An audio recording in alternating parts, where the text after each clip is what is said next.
Welcome to PM7 life. యాలకులను మన ఆహారంలో జోడించటం వల్ల రుచే కాదు, సువాసన కూడా వస్తుంది. భారతీయ వంటకాల్లో యాలకుల ప్రాధాన్యత చాలా ఎక్కువ.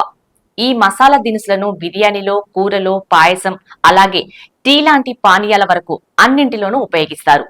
ముఖ్యంగా టీలో యాలకులు వేసి తీసుకోవటం వల్ల అనేక ఆరోగ్య ప్రయోజనాలు ఉంటాయంటున్నారు నిపుణులు. సహజంగా యాలకులు సువాసన, రుచిని పెంచడమే కాకుండా ఆరోగ్యానికి కూడా చాలా మంచివి. జీర్ణక్రియను మెరుగుపరుస్తుంది. యాలకులు జీర్ణ వ్యవస్థకు చాలా మంచివి. ఇవి జీర్ణ ఎంజైమ్లను ఉత్తేజపరచడానికి సహాయపడతాయి. దీని వలన ఆహారం సులభంగా జీర్ణమవుతుంది. కడుపు ఉబ్బరం, గ్యాస్, మలబద్ధకం వంటి సమస్యలను నివారించడానికి యాలకులు సహాయపడతాయి. యాలకుల్లో యాంటీ ఆక్సిడెంట్లు పుష్కలంగా ఉంటాయి. ఇవి రోగ నిరోధక శక్తిని పెంచటానికి సహాయపడతాయి. ఇవి శరీరానికి హానికరమైన ఫ్రీ రాడికల్స్ నుండి రక్షిస్తాయి. వ్యాధులను నివారించటంలో సహాయపడతాయి. అలాగే యాలకులు గుండె ఆరోగ్యానికి కూడా చాలా మంచివి. ఇవి రక్తపోటును తగ్గించటానికి, కొలెస్ట్రాల్ స్థాయిని నియంత్రించటానికి సహాయపడతాయి. యాలకులు గుండె జబ్బుల ప్రమాదాన్ని తగ్గించటంలో కూడా సహాయపడతాయి. ఇక యాలకుల సువాసన చాలా ఆహ్లాదకరంగా ఉంటుంది.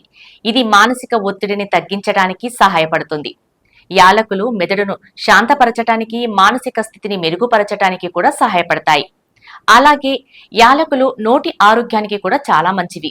ఇవి నోటి దుర్వాసనను నివారించి చిగుళ్లను ఆరోగ్యంగా ఉంచటానికి సహాయపడతాయి. యాలకులు దంతాల పురుగును నివారించటంలో కూడా సహాయపడతాయి. యాలకులు శ్వాసకోశ సమస్యను నివారించటంలో కూడా సహాయపడతాయి. ఇవి దగ్గు, జలుబు, ఉబ్బసం వంటి సమస్యలను తగ్గించటంలో సహాయపడతాయి. యాలకులు చర్మ ఆరోగ్యానికి కూడా చాలా మంచివి. ఇవి చర్మాన్ని తేమగా ఉంచటానికి, చర్మంపై మొటిమలను నివారించడానికి సహాయపడతాయి. యాలకులు చర్మాన్ని యవ్వనంగా ఉంచటంలో కూడా సహాయపడతాయి. యాలకులు జుట్టు ఆరోగ్యానికి కూడా చాలా ఉపయోగపడతాయి. ఇవి జుట్టు పెరుగుదలను ప్రోత్సహించటానికి, జుట్టు రాలటాన్ని తగ్గించడానికి సహాయపడతాయి. యాలకులు జుట్టును బలపరుస్తాయి, జుట్టును మెరుపును ఇస్తాయి. టీలో యాలకులు వేసి తీసుకోవటం వల్ల ఈ ప్రయోజనాలన్నీ పొందవచ్చు. యాలకులు ఆరోగ్యానికి చాలా మంచివి మరియు వీటిని ప్రతిరోజు తీసుకోవటం వల్ల అనేక ఆరోగ్య సమస్యలను నివారించవచ్చు.